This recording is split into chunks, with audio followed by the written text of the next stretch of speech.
Ek het doelbewus dan nou nie vir Janine haar CV hier nie, omdat Janine so 'n lekker manier het om haarself te kan voorstel en is eintlik ook deel van haar praatjie en haar aanbieding om te sê waar kom ek vandaan, waar het ek gaan stop in al die stopstasies van my lewe en waar is ek nou?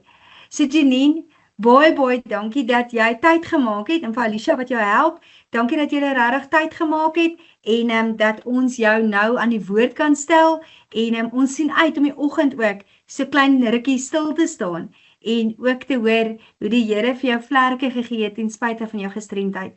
Welkom by ons en ons luister graag na jou. Dankie Janine.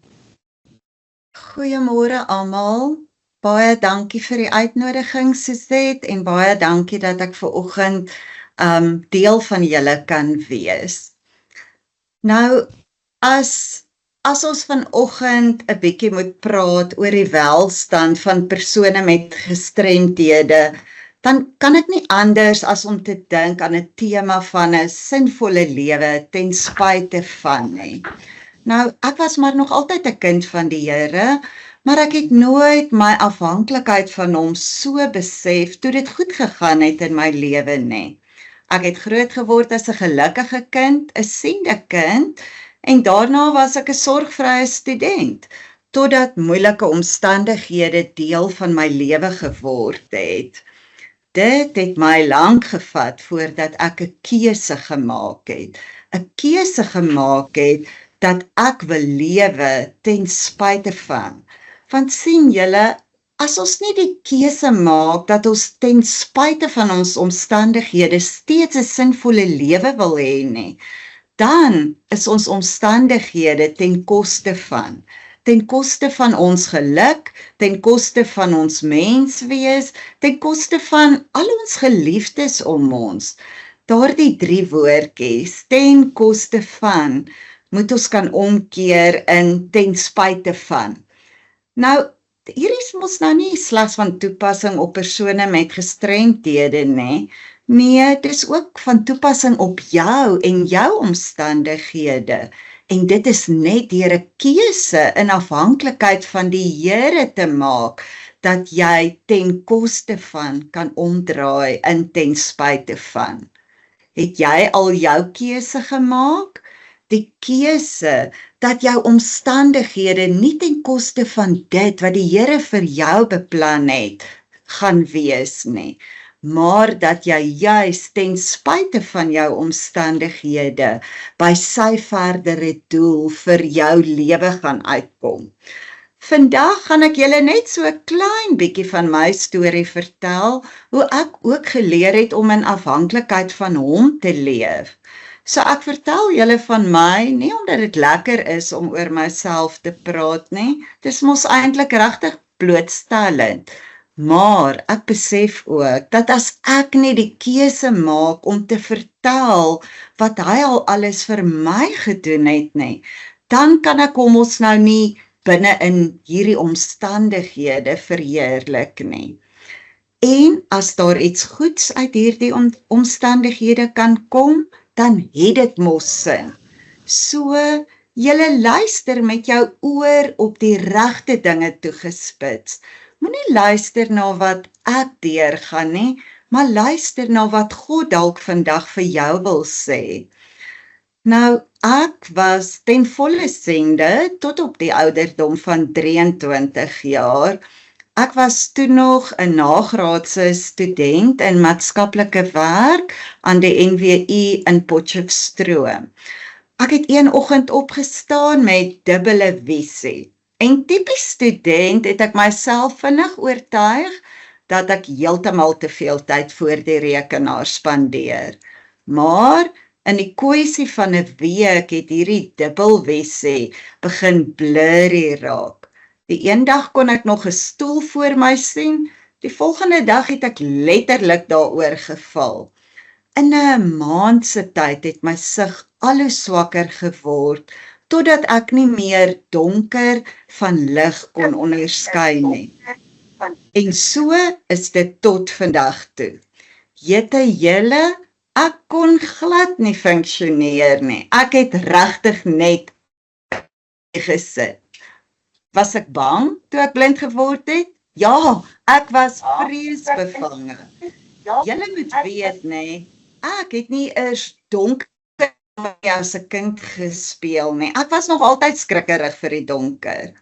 Op daardie stadium het ek gedink dat blindheid die ergste ding is wat enige mens kan oorkom. Alles was donker. Die enigste ding wat ek kon sien was hoe my drome verkrummel hier voor my voete. Min het ek geweet dat daar soveel erger dinge nog gewag het. As ek vandag terugdink aan daardie tyd, is ek spyt dat ek nie toe dankbaar was vir alles wat ek toe nog gehad het en vandag nie meer het nie. Sonder dat ek dit besef het, nê, het ek begin fokus op dit wat ek nie meer het nie, op dit wat ek nie meer kon doen nie. En waartoe lei dit dan?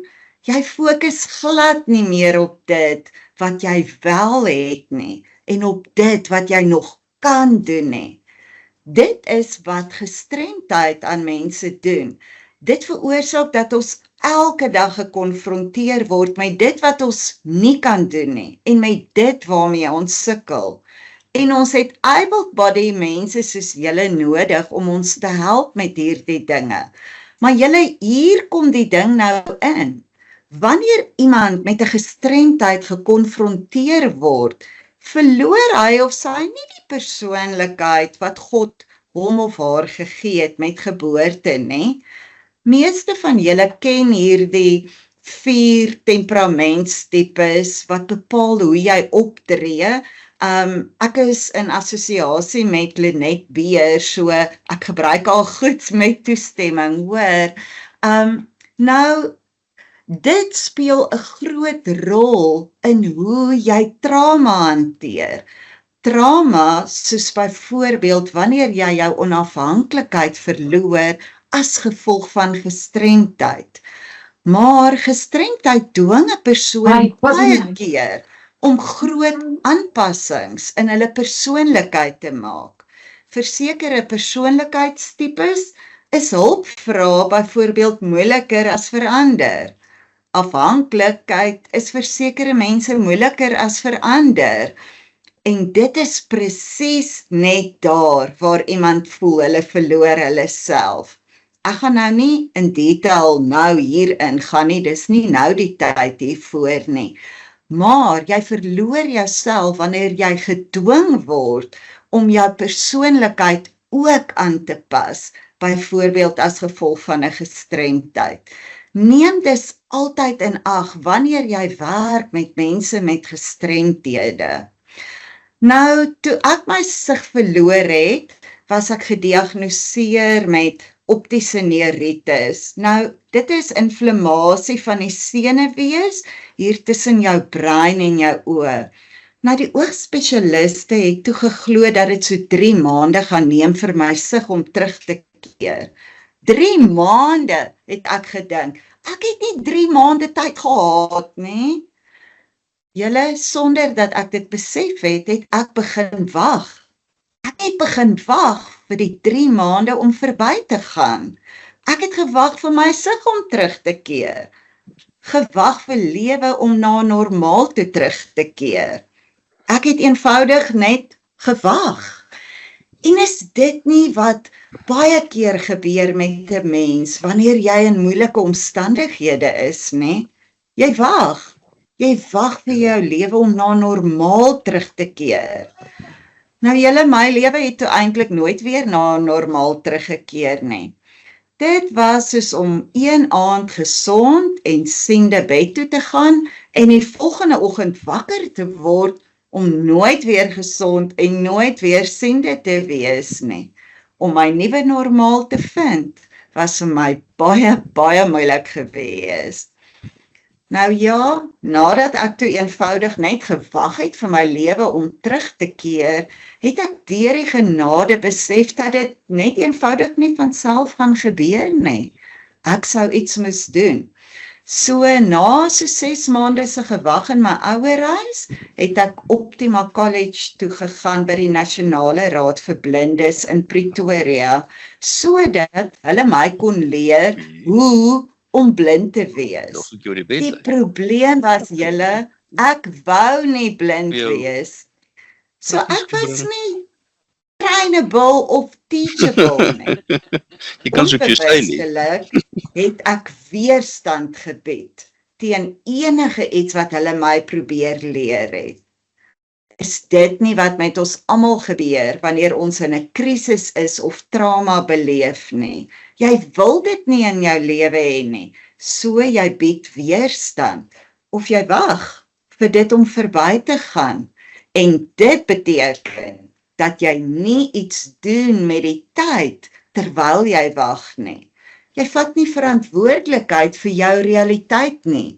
Het sy dit nou blindheid of 'n egskeiding, 'n siekte, depressie, dood, wat ook al dit is. Jy begin soos 'n stubborn kind op te tree met die mindset dat die lewe en dat ander mense jou iets skuld. En deel van my persoonlikheid was altyd dat ek onafhanklik wil wees, dat ek dinge self wil doen. Ja, ek's enige 2-jarige se nagmerrie, want ek wil alles tog net self doen. Nou, met my sig wat ek verloor het, het ek my selfvertroue verloor. Ek het myself soos in heeltemal verloor. Maar vir 'n lang tyd, sonder dat ek dit besef het ek nie die verantwoordelikheid geneem om myself weer te vind nie. Ek het van die lewe verwag om dit vir my terug te gee. Ek het van mense verwag om dit vir my terug te gee, om my terug te gee. Niemand kan dit egter vir jou doen nie. Jy moet dit self doen. En hierdie is vir my 'n groot raakpunt as jy dalk 'n professionele persoon is wat met mense met gestremthede werk. Dit is so belangrik om te bepaal wat die gestremdheid alles van die persoon geroof het. Dit is belangrik om te weet wie die persoon is, wie hy was, wie hy geskape was om te wees. Wat is sy eintlike persoonlikheid? Wat laat hom tik? Kan hy steeds homself wees, ten spyte van die gestremdheid? Of is die gestremdheid ten koste van hom? Ten koste van wie hy bedoel was om te wees? Kyk baie fyn na daardie persoon met gestremdheid met wie jy dalk werk. Want die gestremdheid veroorsaak dalk dat sy hele lewe verander het, tot so 'n mate dat hy nie homself kan wees nie, want hy weet nie meer wie hy is nie. Kyk eers of jy die mens binne in die gestremdheid kan vind. Dit het my baie lank gevat om myself weer te vind. Maar op die ou einde het ek besef, ek is Janine wat blind is. Ek is nie blinde Janine nie. Dis net 'n fokusverskil, maar baie belangrik. Nou ja, 'n paar jaar nadat ek my sig verloor het ek steeds met dieselfde man getrou, wat my ou was toe ek nog kon sien, of ek moet dit anders stel. Hy het steeds met my getrou. Hy het my nog altyd ondersteun, siende of blind, gesond of siek. Wat 'n engel is hy nie in my lewe nie. Ondersteuning van familie en kosbare vriendinne wat ek in my lewe het, dit speel so 'n kosbare rol in my lewe. Ek lewe, weet julle, nie eintlik in 'n blinde wêreld nie. Ek is deel van 'n siende wêreld. Ek lewe steeds in 'n siende huisgesin, my familie is siende, my vriende is siende, almal by my werk is siende. Ek is 'n maatskaplike werker in privaat praktyk vir die afgelope 20 jaar plus en ek het 'n groot passie vir my werk. Ek doen berading en trauma berading met ook siende tieners en siende volwassenes en ek doen spelterapie met siende kinders. In my werksomgewing is Alicia ook siende, dankie tog sy is. Sy's nie net my praktykbestuurder nie, sy's my assistent, sy's my oë, sy's my linkerhand, my regterhand en my geheue. O ja, en sy's my bestuurder ook. Ek sit net nie links agter nie, en sy dra nie handskoene en 'n pet nie. Nou, sonder Alicia sou dit nie moontlik vir my gewees het om my passie vir my werk uit te leef nie.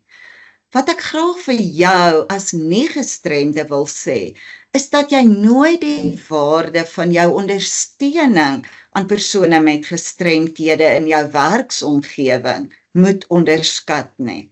Ek sou nooit ooit in 'n privaat praktyk kon wees sonder die ondersteuning van able bodies nie. Weet julle wat? Ek dink eintlik dit help my kliënte dat ek hulle nie kan sien nie. Die konfidensialiteit konsep word noodgedwonge verder geval. Ek kan niemand in my klein dorpie identifiseer wanneer ons dalk saam in die apteek is nie. As hulle nie vir my hallo sê nie, dan weet ek nie hulle is daar nie. En vir die tieners is dit ook heerlik om met hulle voete op my stoel te sit of hulle lang bene oor my bank in my kantoor te drapeer. Dit, terwyl hulle dink, ek weet dit nie.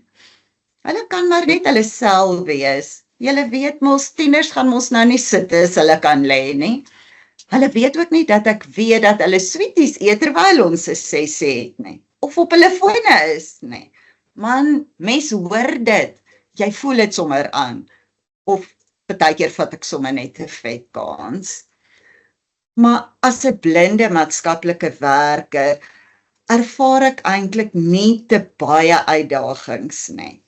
In my spesifieke werk kan ek nie met te klein kindertjies spelterapie doen nie, want mens moet daar eintlik kan sien om goeie assesserings te kan doen. Maar ek besef mos my beperking en daarom maak ek die keuse om nie te klein kindertjies te sien nie. 'n Ander uitdaging is natuurlik ook dat ek nie alleen al my admin kan doen nie. Ek moet iemand hê daarvoor, iemand soos Alicia.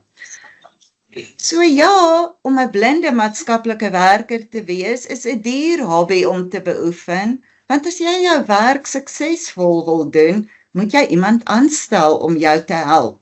Maar weet julle, dit is so 'n groot voordeel ook, omdat ek gedwing word om hulp te kry. Want dit het tot gevolg dat ek al my energie in die berading kan sit, want ek het mos iemand wat al die ander wiele geolie hou.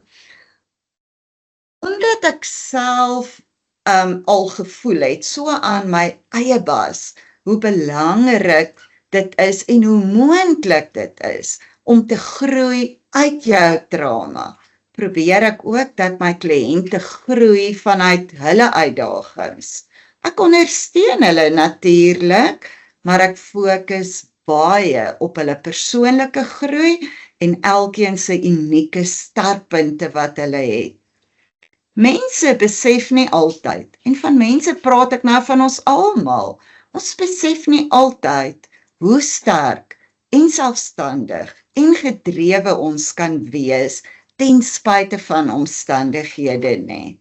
En ja, ek voel dit is deel van my roeping om mense in my kantoor juis dit te laat besef. Praat van kanse vat, met tieners op my rusbank. Julle, toe my een seun klein was, het hy geweet dat ek nie kan sien nie, maar hy het geglo dat ek deure kon sien. So as hy stout was, het ek hom kamer toe gestuur en die deur toe getrek. Wanneer ek dan in die gang verby sy kamer loop, sê ek dan iets vir hom, en dit help ook nou nie, jy blaas jou wange vir my op nie. Hy kon nooit verstaan hoe sy ma dit geweet het nie. My ander seun het weer vir sy graad R juffrou gesê, dat sy mamma kan in die donker sien.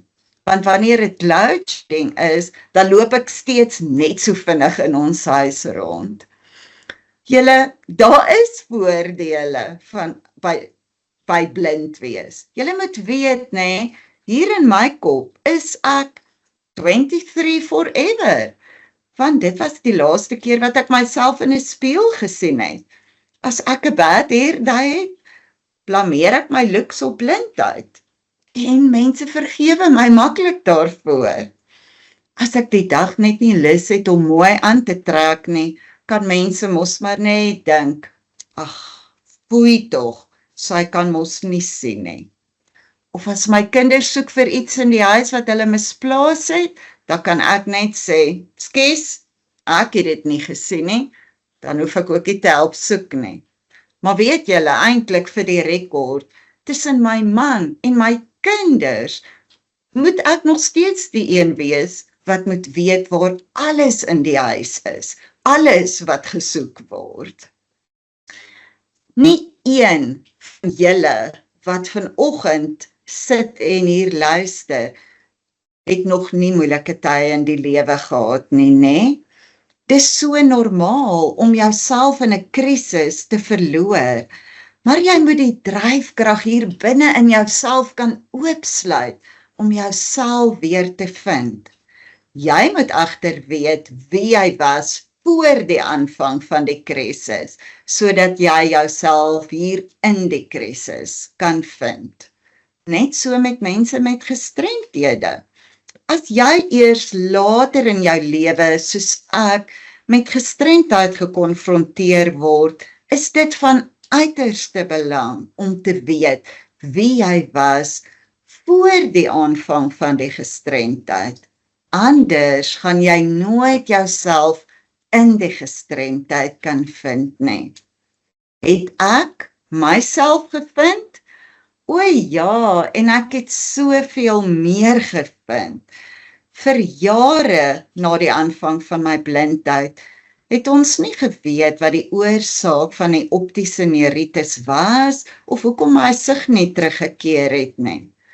Ek bedoel, julle, die aanvanklike 3 maande, het toe nou tot op hede 30 jaar geword.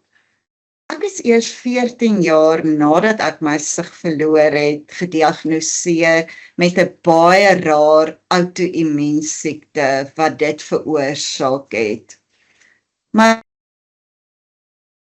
vandag van my ander gesondheidsuitdagings vertel nie, want dis nie waaroor vanoggend gaan nie.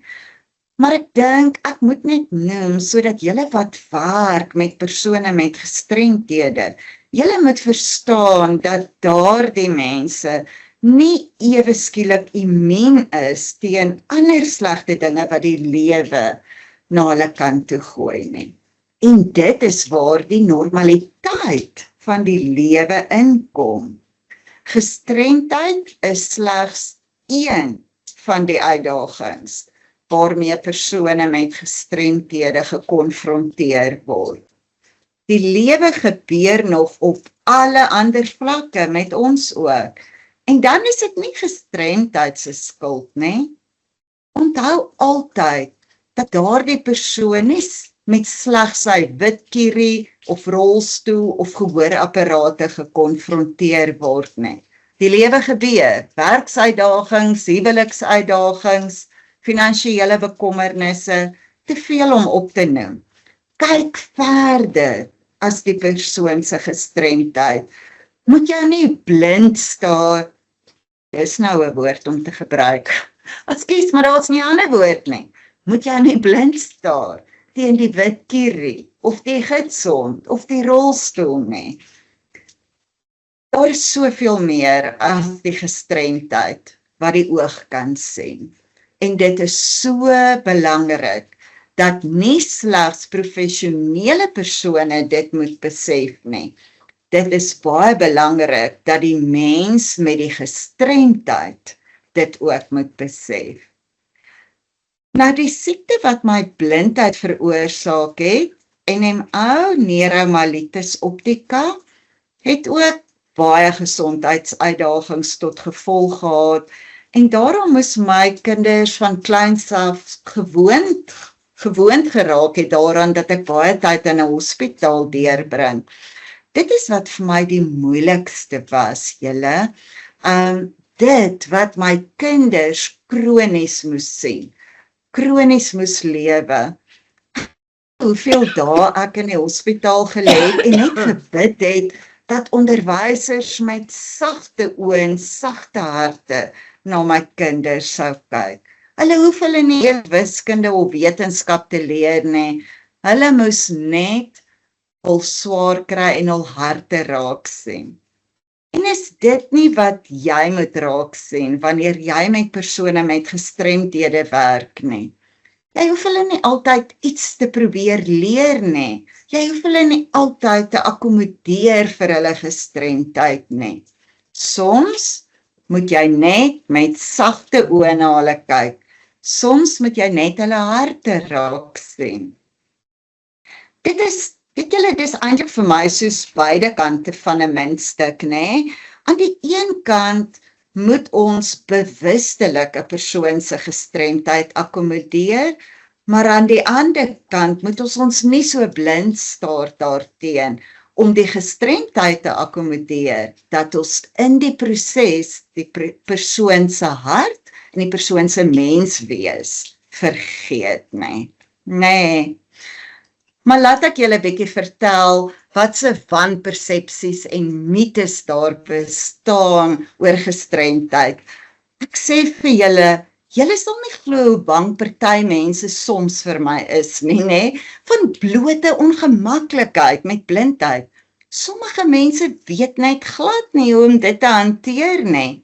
En een van die groot redes hoekom ek 'n donker bril dra, is juis as gevolg van mense se ongemaklikheid. Ek kry dit mos nou nie reg om iemand reguit in die oë te kan kyk nie. So as ek nie my bril op het nie, dan vertel my man altyd vir my hoe mense so ongemerk is moontlik so bietjie links of so bietjie regs beweeg sodat hulle my in die oë kan kyk. Dan kyk ek dalk per ongeluk weg en wanneer ek weer terugkyk, dan kyk ek mos nou weer nie op dieselfde plek nie. Dan moet hulle proses weer van voor af begin. So dit is eintlik baie snaaks vir my man, altyd. Of wanneer mense agterkom ek is blind, dan praat hulle ewe skielik harder met my, of hulle begin al hoe stadiger met my te praat. Bedoel julle? Of mense vra vir my man, terwyl ek direk langs hom staan, en hoe gaan dit nou met Janine? En dan is dit intelligente mense, so asof ek nie self sal weet hoe dit met my gaan nie.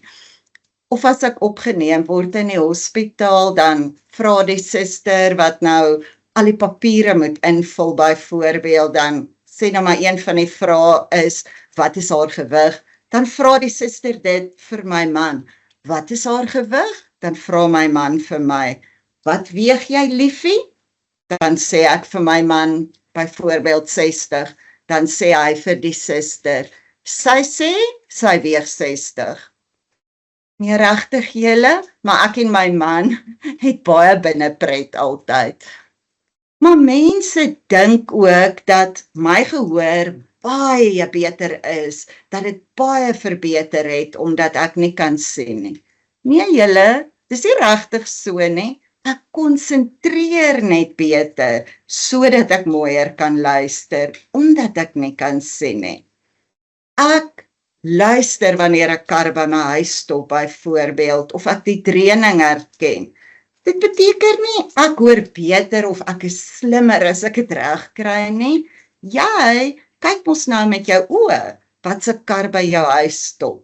Maar omdat ek dit nie met my oë kan doen nie, luister ek dit met my ore. Maar jy sal dit net so goed soos ek reg kry. Ons moet saamwerk om die stigmas rondom gestremdhede te verminder. Ons kan byvoorbeeld begin om in die werksomgewing, om te begin om nie vir iemand met 'n gestremdheid wat hy kan en wat hy nie kan doen nie. Ek bedoel, hoe weet jy dit nou eintlik? Jy dink net jy weet. Nou, baie kere is dit 'n persepsie. Ek weet ook nie wat 'n ander blinde persoon kan doen en nie kan doen nie. Want jou persoonlikheid kom ons nou ook daarby in. Moenie besluite vir iemand neem. Is jou bedoeling hoe goed? Bied net aan, maar los die keuse by die persoon self. Ekskuus julle, ek wil net hier dooddruk. My foon het gelei. Ek het net so hier en daar 'n nota vir myself gemaak, dat ek nou nie vir julle tot vanmiddag 3 uur besig hou nie, want dan gaan ek vir Suzette hier op my lê, so ek wil darm net so hier en daar 'n nota luister. Maar dan is daar ook mense wat altyd mense met gestremdhede jammer kry. Nou, ek moet vir julle sê, soms vir my is dit lekker, want ek kry myself ook met tye jammer, en ek kan 'n goeie pity party gooi, maar daar's baie mense met gestremdhede, ek dink eintlik die meeste, wat glad nie jammer gekry wil word nie. Ek praat van die ag foei tog teorie. Moenie met 'n ag foei tog in jou kop rondloop wanneer jy met mense met gestremdhede werk nie, want dit kan beïnvloed hoe jou optrede teenoor daardie persoon is. Dit kan jou verwagtinge beïnvloed, negatief beïnvloed. As jy 'n persoon met gestremdheid is, of as jy werk met mense met gestremdhede, moet jy dit eintlik aanleer om die volgende uitgangspunt te hê. As jy nie sig het nie, is dit erg. Maar as jy sig het en nie visie het nie, dan is dit baie erger. As jy nie kan loop nie, is dit erg.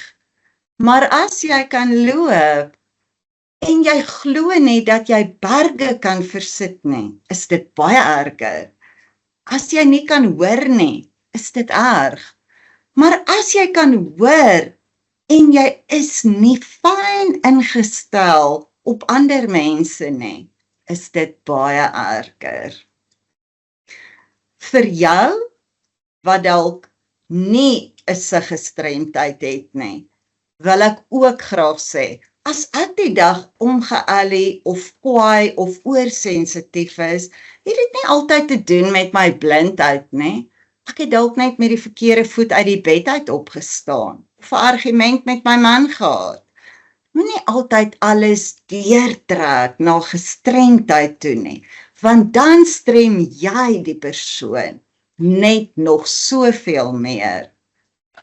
Ek dink so gereeld van hoe 'n wyeer gemeenskap bewus kan word van die lewensuitdagings van mense met gestremdhede.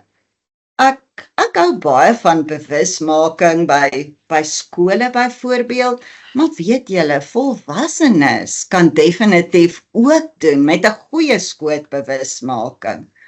Eintlik sal ek baie graag op 'n stadium 'n boek wil uitgee wat stories bevat van mense met gestremdhede, bewusmaking, maar ook stories van hoop, van dryfkrag. Mens kan dalk op 'n stadium meer hieroor gesels. Daar's werklik soveel mense met gestremdhede daar buite, julle onbekende mense wat soveel presteer het al ten spyte van hulle uitdagings. En ek dink eintlik 'n mens moet daardie mense bekend maak, want komende van iemand wat self gestremd is, kan ek nou vir julle sê dat dit soms moeilik is om net op te daag vir die dag. Wat nog van presteer? Julle wat werk met persone met gestremdhede, ja, dink bietjie hieroor, mens kan dalk iewers 'n volhoubare projek van die grond af kry, want meer bewusmaking lei spontaan tot beter inklusiwiteit van gestremdhede. Dit lei tot meer en beter toeganklike dienste. Toe ek byvoorbeeld my heel eerste gidsond gekry het, is ons genooi om saam met familie by die vacation club by Sun City te gaan vakansie hou. En daar laat weet hulle ons toe nou, dat my gidsond nie mag saamgaan nie. Die gidsondvereniging het amper iets oorgekom. Julle, want op daardie stadium was Sun City die hoofborg van die gestremde Olimpiese span, Amakroku span. Wie dink so 'n naam uit? Okay, but anyway, toe ek weer sê, toe word ek en my gidsond gewaan en gedaan by Sun City. Hulle het ons selfs kom haal met 'n bussie by my huis se voordeur. Ons is soos royalties behandel nadat die gidsondvereniging bewusmaking geskep het. So ons moenie die waarde van bewusmaking onderskat nie. Weet julle, die gidsondvereniging samel duisende rande jaarliks in, slegs deur bewusmaking. Hulle kry geen finansiële ondersteuning van die staat af nie. Ek wens ons kan soveel bemarking en bewusmaking vir mense met gestremthede doen, soos wat hulle vir gidsonde doen. Ek wil jou graag vra, wat en wie is jou rede om jou uitdagings te bowe te kom? Jou man, jou kinders, jou werk? Vir my is my kinders die rede. Hulle is my rede om aan te hou, om te persevere, soos wat die Engelse sê. My kinders is ook die rede hoekom ek kan sê dat ek slegs kanker het, maar dat kanker my nie het nie. Ek noem net hierdie vir julle, omdat ek graag die volgende wil sê. As mense net my blindheid raak sien, maar hulle besef nie hoeveel uitdagings kanker vir my gee nie, dan help dit my niks. Op hierdie stadium strem kanker en die outoimmuunsiektes wat ek het, my baie meer as wat blindheid my strem. Maar weet julle, ek is so dankbaar vir alles wat ek steeds het. Ek word steeds so geseën en ek ontvang genade op 'n daaglikse basis. Maar ek wil ook hê dat jy moet onthou vir jouself dat dankbaarheid is wonderlik, né? Gratitude is the best attitude, altyd. Maar dankbaarheid vat nie verlies weg nie. Ek weet dat jy wat dalk nou hier sit en luister, ook dankbaar is vir dit wat goed is in jou lewe. Maar jy moet onthou dat jy jouself ook soms moet toelaat om te rou oor jou verliese. Jy mag jou pyn voel. Jy mag erken dat jy swaar kry. Jy moet jouself toestemming gee om soms af te wees daaroor. Maar jy moet jouself ook toestemming gee om altyd hoop te hê. Maar om hoop te beleef en te ervaar, vra dit van jou om uit te hou, om deur te druk deur jou swaar kry. Ek mag maar huil en sekere dae heeltemal negatief wees. Ek mag my poppe uit die kot uitgooi beter as enige 2-jarige, want ek het soveel verloor, ek het soveel van my gesondheid verloor, saam met die blindheid, as gevolg van die outoimmuunsiekte. Maar ek mag ook bly wees oor die algemene dinge van elke dag. Ek mag steeds gelukkig wees. Ek mag innerlike vrede hê, ten spyte van my omstandighede, en jy mag ook. Ja, ek het 'n klomp letsels en toevoegsels en stimulators en pypies binne in my lyf en vas aan my lyf, maar ek sal dit met trots dra, want ek was nie die keuse gegee of ek dit wil hê nie. En jy het ook nie 'n keuse gehad in jou omstandighede nie. Maar ons keuse lê in hoe ons swaar kry en ons trauma dra. Ons keuse lê daarin dat ons altyd 'n keuse het. En as jy te stubborn is om te besef dat daardie keuse joune is, dan glas altyd half leeg wees. Ek kies om aan te hou. Ek kies om nie op te gee nie. Ek kies hoop. Het julle vroeër gevra wat jou die krag gee om uit te hou en aan te hou wanneer dinge skeef loop? As jy nie die antwoord op die vraag ken nie, asseblief doen moeite om by die antwoord uit te kom. Dit gaan so 'n groot verskil in jou lewe maak. Dit sal bepaal of jy gelukkig kan wees ten spyte van. En dit beteken nie dat jou swaar kry net gaan weggaan, nie, dat jy geen seer in hierdie lewe gaan hê nie. Nee, dit beteken net dat God jou dan toerus om so met jou seerkry saam te leef, dat sy naam daardeur verheerlik sal word. Dat jou omstandighede nie ten koste van sy plan vir jou lewe sal wees nie. Onthou, swaar kry, kweek uithou vermoë. Uithou vermoë, kweek karakter. En karakter kweek weer hoop. Moenie die krag wat in jou swaar kry opgesluit lê, onderskat nie. Ek wil graag begin afsluit deur die volgende te sê. Wat vat dit om elke oggend op te staan en jou uitdagings in die gesig te staar? Wat onderskei jou van ander mense? Gesondheid, gestremdheid, ouderdom? Definitief nie. Ek is blind, maar dit definieer my nie.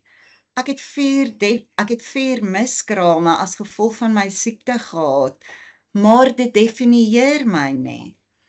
Ek het 'n kolostomie sakkie en ek moet 'n kateter gebruik voltyds, maar dit definieer my nie. Ek moes 2 mastektomieë kry, maar dit definieer my nie meer nie. Ek moes 'n beenmergoorplanting kry, maar dit het my nie gedefinieer nie en daarom het dit my ook nie gebreek nie, al was dit nie altyd suksesvol nie. Jy kry dalk swaar as gevolg van vorige seerkry in jou lewe, maar dit mag jou nie definieer nie. Miskien kry jy nie reg om jouself te vergewe vir foute van die verlede nie, maar dit mag jou nie definieer nie. Jy word ouer, maar dit mag jou nie definieer, of nee, wag julle, ouderdom definieer ons seker. Nee, maar regtig, dit moet ons eintlik net in groter afhanklikheid van hom laat lewe, nê. Ek is in die eerste plek Janine, en dan eers kom my blindheid en kanker en outoimmuun siektes. Ek kan ek wees. Ek hoef nie iemand anders te wees as gevolg van dit nie. As enige iets behalwe wie jy geskape is om te wees, jou definieer.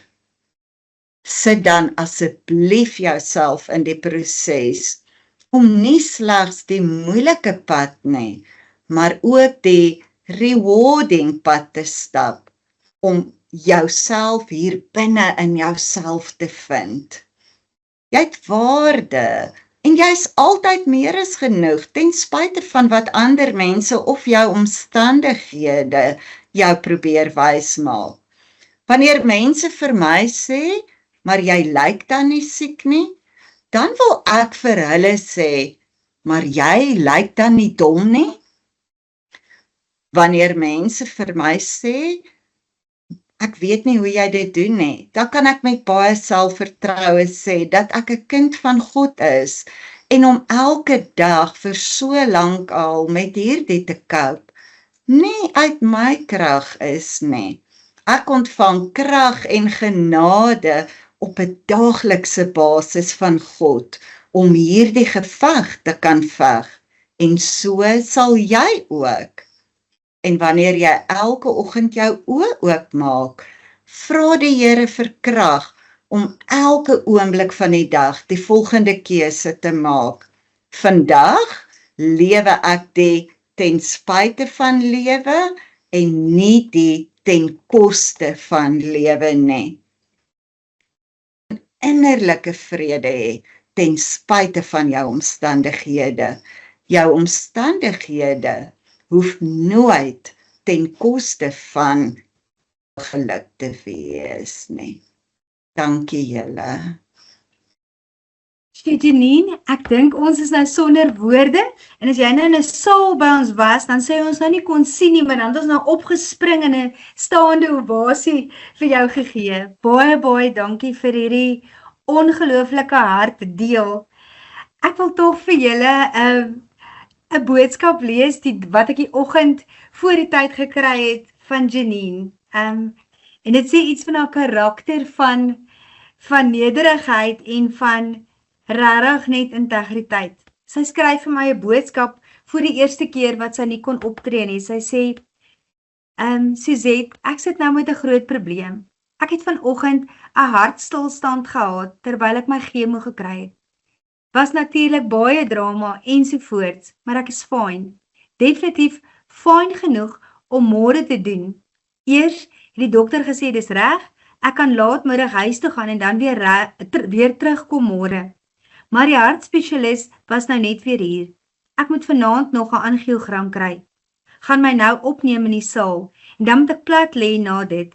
Het nou ander kante te probeer dink, maar hulle gaan my nie laat gaan nie. Ek weet nie wat om te sê nie, anders as dat ek nie môreoggend sal kan doen nie. Ek voel verskriklik, want nou gee ek vir jou 'n hengse probleem. En Janine, die liefde en die omgee uit hierdie boodskap, wil ek net vir jou sê, het my met soveel vrede gelos om te sê, ek kry nie iemand anders in Janine se plek nie. Ek wag totdat jy weer daar is, waar jy hierdie boodskap kan bring. En as ek dink, die rede is dat ons gewag het, is juis hieroor. Baie dankie vir dit wat jy kom deel het.